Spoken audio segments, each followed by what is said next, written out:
to me, it's like when we use the term celebrity, right? We identify that with a sense of having made it. Like you've got the money, you've got the stardom, you've got the fans, you've got everything that people assume is going to rescue them from the feeling that they have within. And sometimes it's that why they're like, once I just need to fight for this until I become a star. I just need to fight for this until I get this. Then they attain it and they're still fighting.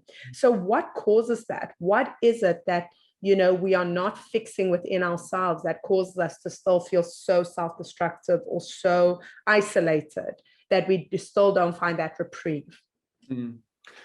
You know, I think it's a great point, and it's a great question. You know, we labor under the myth that when we get the guy or the girl, you know, when we get the cash, when we get the business, when we get that job, then we will be happy. It's actually one of the reasons, Ken, why I've shifted, because that's what I was always selling. You know, for most of my career, that's what I've sold. You know, that these are the principles to get what you want, and that's cool. I mean, I still back that. I still back creating the life that you want. Yeah, I mean, I love that. I call it the magic of manifestation, and I love our ability to get what we want. And you know, that's part of the game of life. It's wonderful. But as I always like to say, you know, the two great skills of life is number one, getting what you want, and number two, dealing with not getting what you want. Because I think even more often than getting what you want, you're not going to get what you want. Remember, if we know that it takes 12 rejections before you finally get the deal, well, that's kind of in life in general. You know, with single wives on Mnet, I mean, this really was impressed, you know, upon me. I mean, most of the dates that you go on are not going to be great dates. You know, the truth is, if you only had to go on one date to find the love of your life, you'd only ever go on one date, right? So clearly, most dates are not going to be, you know, as great. I still think you can have fun with them. I don't think it has to lead to marriage and kids for it to have not been a great date. But most attempts are not going to give you what you want, right? So clearly, dealing with not getting what you want is a really critical part of this equation. But here's the thing: the getting what you want part. Some people are really good at that, right? So you spoke about these celebrities. These are clearly people who've been able to get what they want. I deal with a lot of business people like that. I deal with CEOs. These are people who are good at taking action, good at setting goals, good at achieving their goals. But what's fascinating to me, you know, is why so many of these people are not as happy as you think they'd be.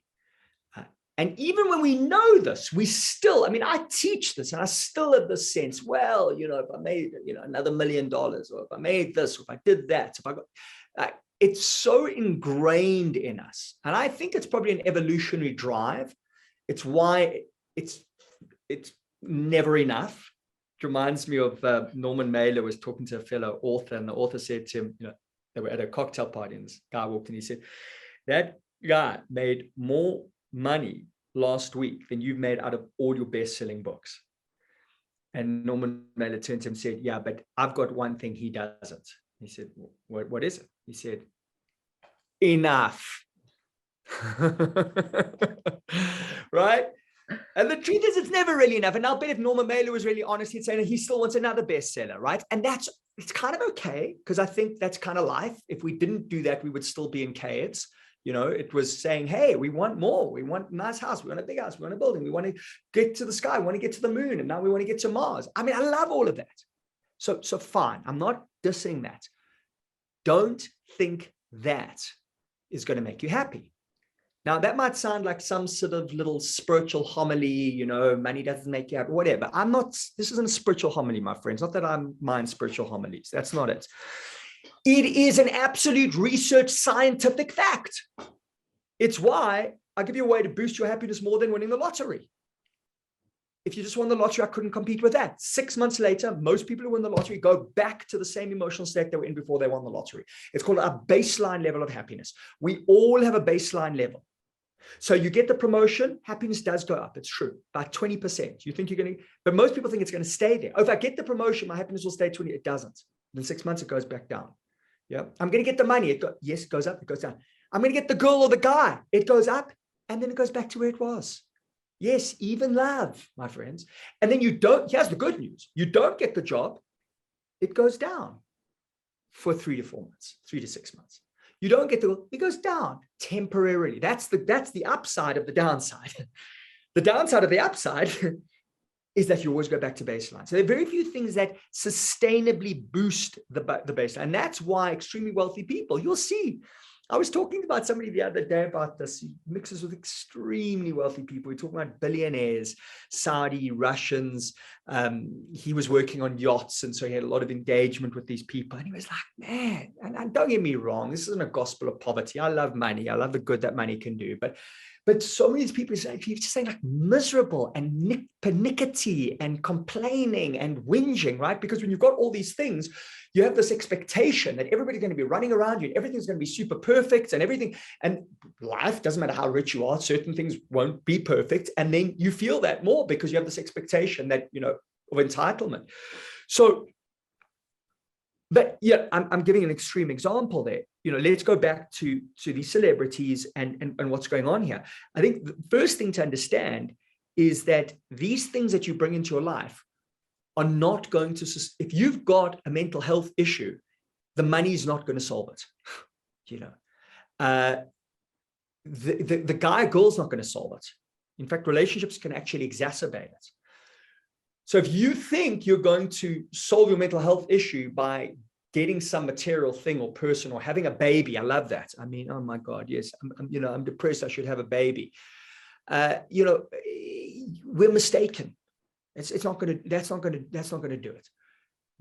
But we are deceived into thinking it will, and we all are. And again, it's probably an evolutionary drive that the brain figures just acquire, get more and more and more to protect yourself so that you can survive. And so it keeps on getting us to drive for more and more and more. And so, yeah, if you're struggling, that's not what it's about. You know, it's the work that we do on the inside.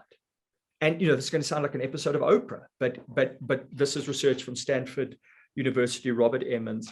If you want to boost your happiness more than winning the lottery, bring gratitude into your life on a daily basis. Have a gratitude ritual. And there we see increases beyond the baseline.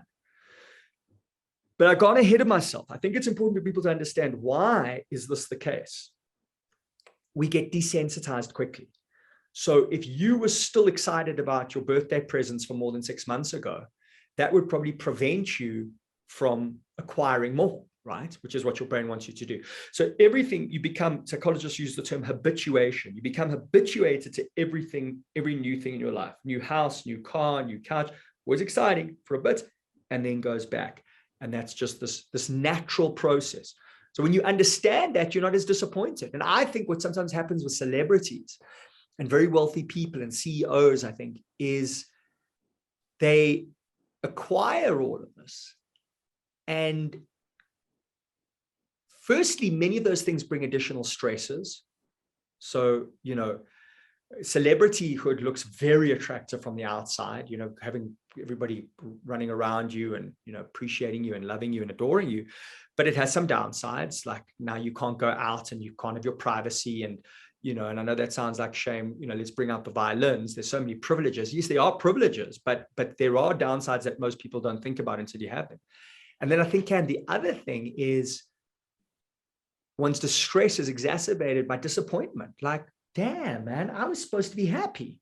And then even guilt, like, what is wrong with me? Like, I've got everything that everybody wants. And I'm not happy. Is there something wrong with my brain? Am I defective? Am I just ungrateful? Yeah. And so there can be some self-recrimination about that until you realize those things don't increase happiness.